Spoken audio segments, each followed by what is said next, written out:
Students, I welcome all of you to my first video of management practices and application subject. So, in the introduction of this subject, I am telling you that this subject will take by two teachers. One, as I am telling you that it is myself who will take this subject, and with me there is another teacher that is called Chabilal Sharma. Sir will take this subject. So today I am going to start the first chapter of this subject, and before I start the subject I would like to mention that the quality of my voice is not good today, but because today is the first class, so I didn't want to miss your class, and because first impression is the last impression, as you know. So if you are unable to understood anything whatever I'm going to say, please message me, or you can call me, or you can send voice messages also. So if you have any queries or doubts, I will clear on the spot to your personal number. Okay. So with these words, I am going to start this first chapter of this subject, and that is we start with the introduction. That as subject suggests management practices and application. So practices means what? Practices means exercise. हम लोग एक काम को daily करते हैं तो इसको practice होता है, ठीक है. सो मैनेजमेंट प्रैक्टिसेस भी one kind of exercise. Managers also जब हम लोग फर्स्ट टाइम कोई काम करते हैं तो maybe we are facing some problem, फिर जब वही काम हम दोबारा करते हैं तो हमको थोड़ा एक्सपीरियंस ज़्यादा मिलता है. थर्ड, फोर्थ, फिफ्थ ऐसा करते करते धीरे धीरे हम लोग एक्सपर्ट हो जाते हैं. सो मैनेजमेंट प्रैक्टिसेस, सो जो बहुत मतलब एक्सपीरियंस्ड मैनेजमेंट थिंकर्स है या फिर मैनेजर्स है, वो लोग अपना प्रैक्टिस से बहुत सारा नॉलेज या फिर ज्ञान लेके आता है, जो लोग मतलब थियोरिकली और कुछ प्रिंसिपल के जरिए हम लोगों को रिप्रेजेंट करता है. सो ये practices, this practices will help us to manage our organisation in a very good way, or in a very swift way. So management practices usually refers to working method. Okay, working method means there are different ways or methods of doing a particular task. So which method of the is a good, that is we can learn from management practices. Again, innovation means, as you know, that new ideas, new thinkings, new ways of doing any kind of work, that is also we learn from management practices. And when these apply, our work will be effective. If you compare it after experiment, observation, if we start a work, okay, then the work will be very much effective. So management practices helps to making the work effective by providing some good quality of methods of work, and some innovative ideas or innovative ways by which we can achieve our goal of the organization. So यहाँ पे कुछ common management practices का example दिया है. देखो, empowering staff में, staff को empowering means अगर बोले तो मोटिवेट करना, पावरिंग करना, ओके, एक्सेट्रा. फिर training, how to train your staff, इसके बारे में भी प्रैक्टिस में आता है. Introduction, scheme of improving quality. So हमारा प्रोडक्ट का क्वालिटी या फिर काम का क्वालिटी हो, वर्किंग क्वालिटी या फिर any kind of manufacturing quality, production quality कैसे हम लोग इंक्रीज कर सकते हैं, उसके बारे में हमको नॉलेज मिलता है. And there are different kind of new technology जो हमको पता भी नहीं है, और उसके बारे में हम जब हम लोग मैनेजमेंट प्रैक्टिसेस के बारे में डिस्कस करते तो we want to know about this things. So this is a simple summary about management practices. I am telling you from this part. अगर यहाँ पे कुछ भी समझ में नहीं आए तो तुम लोग मुझे पूछ सकता है, ठीक है.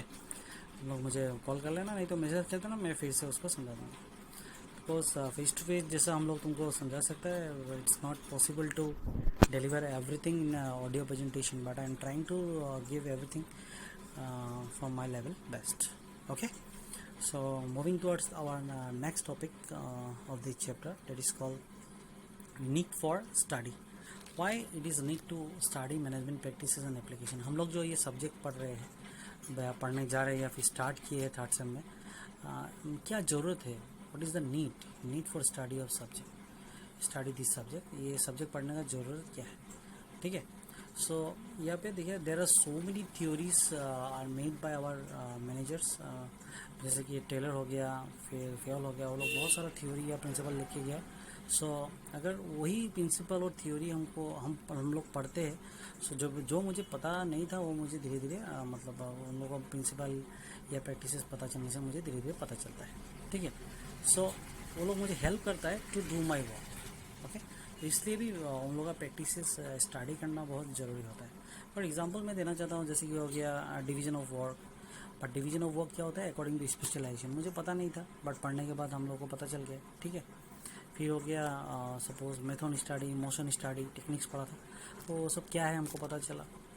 सो ये सब वो लोग एक्सपेरिमेंट किया, ऑब्जर्व किया, उसके बाद उन लोगों ने इसको थ्योरिकली मतलब हम लोगों के लिए मतलब लिख के गया है। उसी को हम लोग फॉलो करके उसके बाद हमारा कुछ आइडिया ऐड करके कुछ नया हम अपना मैनेजमेंट टेक्निक्स में अप्लाई कर सकते हैं। So that's why for getting some idea from them and for getting some idea about any kind of problem, for getting some idea about any kind of situation, you can easily get some suggestion from their practices and principles which are they have mentioned before, okay। So वो लोग बहुत सारा principal लिख के गया है, फिर बहुत सारा ऐसा भी फार्मूला जो मैथमेटिकली है वो भी हम लोग कर सकते हैं, ठीक है। जैसे कि ROI का एक फार्मूला तुम लोगों को पढ़ाया था, फिर उसके बाद अकाउंट्स में भी तुम लोग को बहुत सारा फार्मूला मिलता है जिसको तुम अप्लाई करके बहुत सारा सॉल्यूशन जो बहुत टफ होता है उसको इजीली तुम लोग कैलकुलेट करके निकाल सकते हो। तो ये सब वो लोग बना के गया है, उसको हमको फॉलो करने से हमको बहुत सारा मतलब काम करने में हमको मतलब बहुत ईजी हो जाता है। नेक्स्ट मैनेजमेंट जो प्रैक्टिसेस है वो दो चीज़ का over depend upon two things यहाँ पे लिखा है, देखो। First one is call case study और next one individual experience. Case study means suppose मैं तुम लोगों को अगर कॉलेज खोलता है तो मैं तुम लोगों को 2-3 केस दूंगा, तुमको स्टडी करके उसके बारे में रिपोर्ट लिख के लाना है। तो केस होता है कि तुमको एक सिचुएशन इतना बड़ा पैराग्राफ में दिया जाएगा, कोई भी केस ऐसा एक फैक्ट्री का एग्जाम्पल दिया जाएगा, इसमें ये हो रहा है, सो उसका ऊपर बेस करके तुम लोगों को कुछ क्वेश्चन पूछा जाएगा। जब अगर क्वेश्चन का आंसर तुम लोग परफेक्टली देते हो या फिर कुछ सोल्यूशन मांगता है उसका सोल्यूशन तुम लोग परफेक्टली देते हो, so ultimately I understood that तुम केस तो अच्छे से समझा है और उसके बारे में डिटेल में स्टडी करके तुमने अपना ओपिनियन दिया है। तो ऐसा जब 10-20 आदमी अपना स्टडी करने के बाद सोल्यूशन देता है तो मेरे पास एक नहीं 20 सोल्यूशन होता है। 20 सोल्यूशन मिलने के बाद you can choose the best one from that. और अगर हमको लगता है कि 2-3 सोल्यूशन ऐड करके हम सिंगल सोल्यूशन बना लेंगे, so by multiplying all the solution we can make a proper solution, okay. तो इस तरह के स्टडी करने से हमको बहुत सारा नॉलेज मिलता है। Next one is called individual experience of managers. हम लोग जब किसी भी मैनेजर का इंडिविजुअल एक्सपीरियंस हम लोग शेयर करते हैं, फिर इंडिविजुअल मैनेजर जो पहले सॉल्व किया है उसको हम लोग पढ़ते हैं, या फिर उसका थ्योरी लिखा हुआ है, प्रिंसिपल लिखा हुआ है, उनको पढ़ते हैं। तो उसको पढ़ के वो जो सिचुएशन फेस किया था उस टाइम में कोई भी प्रॉब्लम है, अगर सेम प्रॉब्लम मेरा ऑर्गेनाइजेशन में भी राइज हुआ है, सो उसका जो थ्योरी और प्रिंसिपल या फिर प्रैक्टिसेस था उसको हम अप्लाई करके उसका सोल्यूशन निकाल सकते हैं। सो ये 2 things is very important, that is called its depend upon 2 things management practices. First one is case study and next one is the individuals experience of managers, okay. तो समझ में आया नीड फॉर स्टडी। सो अगर तुम business owner है तो दोनों तुम्हारे लिए बहुत इंपॉर्टेंट है, दोनों स्टाइल को तुमको पढ़ना है, केस स्टडी भी करना आना चाहिए और पर्सनल एक्सपीरियंस अपना भी डालना चाहिए और दूसरा का पर्सनल एक्सपीरियंस भी लेना चाहिए। जब ये तीनों तुम्हारा साथ होगा तो यू कैन ईजीली जो वर्किंग का प्रॉफिटेबिलिटी हो या फिर तुम्हारा कंपनी का प्रॉफिट हो, कुछ भी हो, profit related anything, you can improve yourself, okay students. So अगर ये समझ में आ गया है तो मैं नेक्स्ट में चलता हूँ, ठीक है। अभी नेक्स्ट स्लाइड में जो देख रहे हैं यहाँ पे बेनिफिट्स ऑफ लर्निंग, ये हो गया questions, what are the benefits of learning management practice and application, ऐसा क्वेश्चन आएगा। सो हमको यहाँ से आंसर लिखना है, the benefits of learning of management practices and application. Benefit क्या मिलेगा? अभी देखो बहुत सारा एम्प्लॉय है या फिर बहुत सारा दुकानी है जो उसका जो टेक्निक है वो पोर था, इसलिए वो क्या होता है दुकान बंद हो जाता है या फिर वो काम छोड़ के चला जाता है, या फिर जो सिचुएशन है उसको हैंडल नहीं कर पा रहा है इसलिए वो उस काम को छोड़ के दूसरा काम में चला जाता है। सो ऐसा होता है कि आदमी सक्सेसफुल नहीं हो पाता है। So to become a successful person in a business, to become a successful person in your work, there must be some knowledge you have by which you can solve many problems which will come to your way, okay। मैंने यहाँ पे एक छोटा सा example दिया, increase cost and lower talent present, मतलब cost भी बढ़ गया है। जो सामान बनाने के लिए 10 रुपया चाहिए था वो 20 रुपया अभी चाहिए, मतलब 10 रुपया और ज़्यादा चाहिए। और टैलेंट जो था वो टैलेंट तुम्हारे पास वो प्रॉपर टैलेंट नहीं है, जो तुम्हारा वर्कर है और टैलेंट उन लोग का उतना अच्छा नहीं है। सो अल्टीमेटली दोनों चीज़ ही खराब है तो तुम्हारा दुकान बंद होना ही है, होना ही है। Okay, so as a owner, business owner, तुमको ये अंडरस्टैंड करना है कि कैसे मेरा दुकान या मेरा ऑर्गेनाइजेशन को मैं ऊपर लेके जाऊँ। For that research and some educations are very much important. Research means तुमको एक्सपेरिमेंट, जो मैंने पहले ही बोला था, इससे पहले ये टॉपिक शुरू करने से मैंने बोला था कि जो पहले लिख के गए हैं मैनेजमेंट, जो मैनेजर्स थे हमारे पुराने, मैनेजमेंट थ्योरीज, प्रिंसिपल्स, प्रैक्टिसेस वो लोग करके गए हैं, उसी को हम लोग, वही सब हम लोग जब स्टडी करते हैं तो हमको बहुत सारा नॉलेज मिलता है। नॉलेज मिलने के बाद we are easily means solve any kind of problem which you face, because वो लोग जो इतना सारा आदमी लिख के गया उसमें कोई ना कोई तो ऐसा होगा जिसने तुम्हारा प्रॉब्लम भी पास्ट में सॉल्व किया है। तो सेम प्रॉब्लम अगर तुम्हारे पास है तो ये तुम भी अपना वही फॉर्मूला यूज़ कर सकता है, या फिर उसके साथ तुम्हारा भी कुछ ऐड करके दोनों एक साथ करके यूज़ करेगा। सो मतलब तुम्हारा ऑर्गेनाइजेशन तुम और आगे लेके जा सकता है। ठीक है, सो इससे और एक हेल्प होता है कि जब हम लोग किसी भी पुराना फार्मूला या फिर पुराना प्रैक्टिस या फिर कोई भी केस हम लोग स्टडी करते हैं, उससे बहुत सारा नॉलेज मिलता है हम लोग को। और जब बहुत सारा नॉलेज मिलता है तो उस नॉलेज को लेके और फिर अपना नॉलेज वहाँ पे प्लस करके हम लोग एक बढ़िया सा बिजनेस मॉडल बना सकते हैं। सो ने make a proper business model according to that model when you are working our employ productivity increase. Okay, redundancy element होता है और मतलब जो रिटेंशन रेट्स है वो भी हमारा मतलब इंक्रीज होता है। ओके, ये तीनों चीज़ हमारा मतलब हेल्पफुल होता है। So that's why first point you can say what is the benefit of learning. So यही सारा थोड़ा बहुत चीज़ है जो हेल्प करता है हमको to growth our business.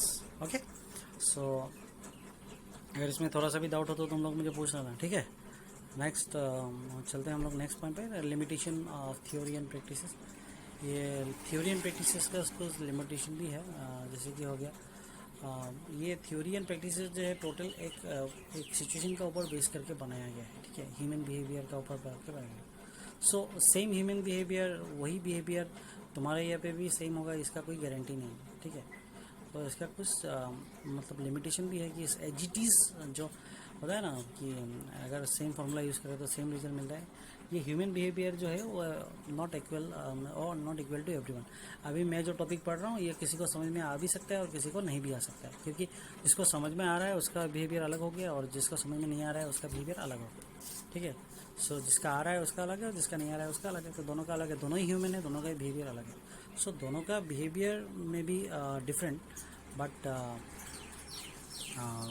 Behaviour अलग होने से भी हम उसको स्टडी करके अभी प्रेजेंट सिचुएशन में उसको मिक्सअप करके हम उसको अप्लाई कर सकते हैं। ठीक है, सो थ्योरी और प्रैक्टिसेस ये 100% नहीं होता है कि तुमको सोल्यूशन दे रहे हैं, उसका भी कुछ लिमिटेशंस होते हैं, उसका भी कुछ डिसएडवांटेज होते हैं, बट उससे हमको थोड़ा आइडिया मिलता है कि उसको अप्लाई, उसको पढ़ने के बाद थोड़ा आइडिया मिलता है। आइडिया मिलने के बाद हम उस आइडिया को मतलब आइडिया को पढ़ के अच्छे से ऑब्जर्व करके अपना आइडिया वहाँ पर मिला के एक नया आइडिया हम लोग अप्लाई कर सकते हैं अपना ऑर्गेनाइजेशन में। ठीक है, सो लिमिटेशन भी कभी कभी मतलब पॉजिटिवली वर्क करता है। अंडरस्टूड? So understood. यहाँ पे और एक बात में लिखा है लास्ट में, टेक्नोलॉजी या फाइनेंशियल रिसोर्सेज। पहले का जो रिसोर्सेज था वो अलग था, अभी का रिसोर्सेज अलग है। अभी का जो टेक्नोलॉजी है वो पहले से और ज़्यादा बेहतर है, तो उस टाइम में जो किया था इस टाइम में तुम्हारे पास और ज़्यादा फैसिलिटी है। वो जो पुराना प्रैक्टिसेस एंड एप्लीकेशन था वो हमको आइडिया देता है, उसी आइडिया को लेके हम नया टेक्नोलॉजी में यूटिलाइज करके एक नया रिजल्ट ला सकते हैं। सो लिमिटेशन से हमको थोड़ा नॉलेज मिलता है और उसका लिमिट क्या था, मतलब उसको देने से क्या पॉजिटिव आया था क्या नेगेटिव आया था, दोनों हमको पता चल जाता है। उस दोनों को लेके हम पॉजिटिवली अपना काम को आगे लेके जा सकते हैं। Okay, so this is all about this point. अगर समझ में नहीं आया तो तुम लोग इसको भी पूछ सकते हैं वन बाय वन। ओके, तो अभी हम नेक्स्ट पॉइंट में चलते हैं, that is called personalize management style. ये नाम से पता चलता है पर्सनल मैनेजमेंट स्टाइल। तो मैनेजमेंट स्टाइल अगर मैं हेनरी फेयल एंड टेलर का ही ले लो, दोनों का ही अलग अलग स्टाइल है। एक ने 14 प्रिंसिपल दिया है, एक ने सिर्फ 5 और 6 प्रिंसिपल ही दिया था। तो दोनों ही अपना तरीके से काम किया था। तो जो आदमी टेलर को ज़्यादा मानता है वो टेलर को फॉलो करेगा, जो फेयल को फॉलो अच्छा बात है वो उसको फॉलो करेगा। ठीक है, सो दोनों का ही ट्रैक रिकॉर्ड बहुत अच्छा है, दोनों का ही ट्रैक रिकॉर्ड बहुत अच्छा है। दोनों ने अपना एक्सपीरियंस या ऑब्जर्वेशन से ही वो फार्मूला या फिर थ्योरी बनाया था। ठीक है, सो सबका अलग अलग स्टाइल होता है। ओके, बिकॉज सबका एरिया, स्टडी, बैकग्राउंड सब अलग होता है, तो उसका जो है उसको लेके एक्चुअली जो हमारा ये सब थ्योरी और प्रैक्टिस लिख के गया है, उसको जब हम लोग मतलब अप्लाई करता है, it will be good for the informal organisation. Okay, formal organisation नहीं, informal organisation. So formal organisation में ये लोग हम एज इट इज़ अप्लाई कर सकते हैं, बट जब वही ऑर्गेनाइजेशन इनफॉर्मल हो तो इनफॉर्मल में हमको बहुत सारा डाउट हो जाता है, बिकॉज सब कुछ फेस टू फेस या प्रैक्टिकली हो रहा है। ठीक है, तो उस टाइम में बहुत सारा प्रैक्टिस को हम लोग अप्लाई कर सकते हैं विद इन सम ग्रुप और within sub organisation, within some part of the organisation. But as it is करने से पहले तुमको अच्छे से स्टडी करना है, और स्टडी में अगर कुछ भी तुमको उसमें डाउट मिल रहा है तो उस प्रैक्टिस को हमको नॉलेज या एक्सपेरिमेंट लेके फिर उसको तुम्हारा आइडिया के साथ क्लास करके वहाँ पे तुम अपना स्टाइल अप्लाई कर सकता है। ठीक है, बिकॉज ये जो है हमारा जो आजकल का सिचुएशन है, ग्रुप होता है वो डायनामिक होता है, अकॉर्डिंग टू सिचुएशन वो चेंज हो जाता है। ठीक है, सो ये दोनों हम मिला के अपना डिसीजन और पुराना डिसीजन दोनों मिला के अपना खुद से एक स्टाइल बना के उसको अप्लाई कर सकते हैं। सो ये हो गया पर्सनल मैनेजमेंट स्टाइल। ठीक है, सो इसके बाद नेक्स्ट में चलते हैं, that is called putting theory into application. So theory into application, theory जो है वो लिखा होता है, बट लिखा हुआ को हम लोग अप्लाई नहीं बोलते हैं। ठीक है, जैसे कि साइंस में जो लोग लिखते हैं वही लोग लैब में जाकर प्रैक्टिकल करते हैं, जो रिजल्ट निकलता है तभी उसको मतलब सक्सेसफुल बढ़ के पकड़ते हैं। सो ये जो थ्योरी या फिर प्रैक्टिसेस या फिर जो प्रिंसिपल्स है वो लोग लिखा गया है पहले। ठीक है, लिखने के बाद वो लोग उसको हम लोग उसको मतलब फॉलो कर रहे हैं। सो फॉलो कर रहे means what, we are following the theory, but practically जब हम उसको अप्लाई करेंगे उसका रिजल्ट पॉजिटिव भी आ सकता है या फिर नेगेटिव भी आ सकता है। ठीक है, सो इसलिए दोनों बात तो मैंने पहले ही बोला था फर्स्ट पॉइंट में कि अच्छा से उसको स्टडी करना बहुत ज़रूरी होता है, जो थ्योरी या फिर प्रिंसिपल दिया गया है। ठीक है, तो उसको प्रॉपरली स्टडी करके हम उसको अप्लाई कर सकते हैं प्रैक्टिस में, तो फिर हमको रिजल्ट उसका मिल जाएगा। अगर तुम्हारा बिजनेस तो छोटा मोटा बिजनेस है, स्मॉल बिजनेस है, तो हम इजीली उसको एज इट इज़ भी अप्लाई कर सकते हैं, करके उसका रिजल्ट हमको लमसम करेक्ट ही मिल जाएगा। बट अगर तुम्हारा ऑर्गेनाइजेशन बहुत बड़ा है, ढेर सारा एलिमेंट है, ढेर सारा पार्ट है, ढेर सारा डिपार्टमेंट्स है, in that time as it is apply करने में प्रॉब्लमेटिक हो सकता है। उस दैट टाइम ये प्रिंसिपल तुमको गाइड करेगा कि क्या करना है क्या नहीं करना है, उसके बाद तुमको अपना पर्सनलाइज मैनेजमेंट वहाँ पे अप्लाई करना है। ठीक है, सो क्योंकि छोटा मोटा जो कंपनी है उसमें डिसीजन ऑनर से ले लेते हैं, बट बड़ा कंपनी में कोई भी डिसीजन लेने पड़ता है, पूरा बोर्ड ऑफ डायरेक्टर्स या फिर जितना भी मेंबर्स है उस बोर्ड का, वो सब एक साथ बैठ के सब अपना ओपिनियन दे के लास्ट में लेना पड़ता है। सो इससे हमको आइडिया मिलता है, आइडिया लेके तुम अपना ओपिनियन डाल सकते हो, सबका ओपिनियन मिला के लास्ट में जो प्रॉपर बना है उसको हम लोग प्रैक्टिकली अप्लाई कर सकते हैं। So putting theory into application in small organization you can easily apply this without any agitation, but before apply to a big organization you must think about that. Okay, so अगर हो ना हो लेकिन उसको हमको बहुत सारा आइडिया देता है, इस मैनेजमेंट में बहुत सारा आइडिया देता है। अगर हम वो अप्लाई ना भी करें तो हमको आइडिया देता है about different kind of management जो पास में हुआ है और अभी हमको फ्यूचर में उसका अप्लाई करना है या नहीं करना है।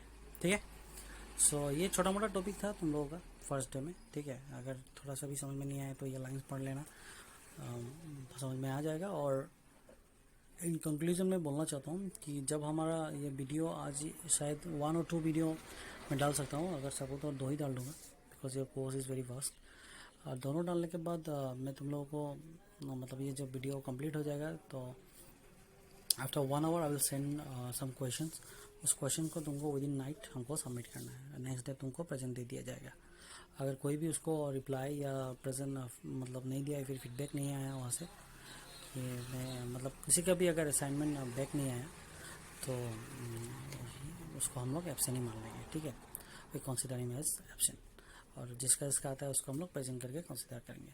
कंक्लूजन में यही बोलना चाहता हूँ, दिस यहाँ पे ये जो सब्जेक्ट है ये इसको हम लोग नया भी बोल सकते हैं, और we can say that it is already we got some topics of this subject earlier in some few subject। Bomb पढ़ा था तुम लोग, ठीक है, बॉम्ब सब्जेक्ट में भी इसका बहुत सारा टॉपिक है। हाई सेकेंडरी में मैनेजमेंट जो था बिजनेस स्टडी उसमें भी बहुत सारा टॉपिक इसका हुआ।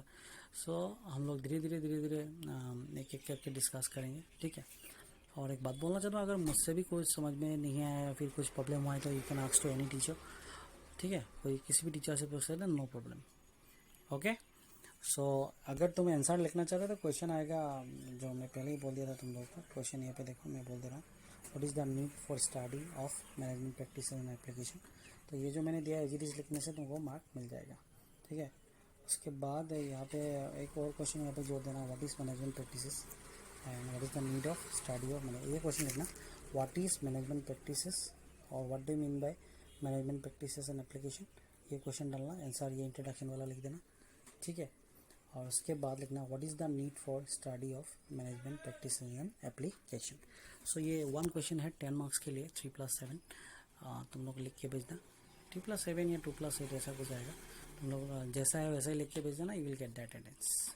ओके स्टूडेंट, सो आज तक इस वीडियो में यहाँ तक ही मैं मतलब स्टॉप करता हूँ। My neck condition is not good, मतलब कुछ अजीब फील हो रहा है, ठीक है, बहुत गर्मी है यहाँ पे। सो फिर भी मैं रिकॉर्ड कर रहा हूँ बिकॉज देना तो हो गई। अगर कुछ भी समझ में नहीं आया तो your queries and your doubts are most welcome. Thank you so much for watching this audio presentation. Thank you.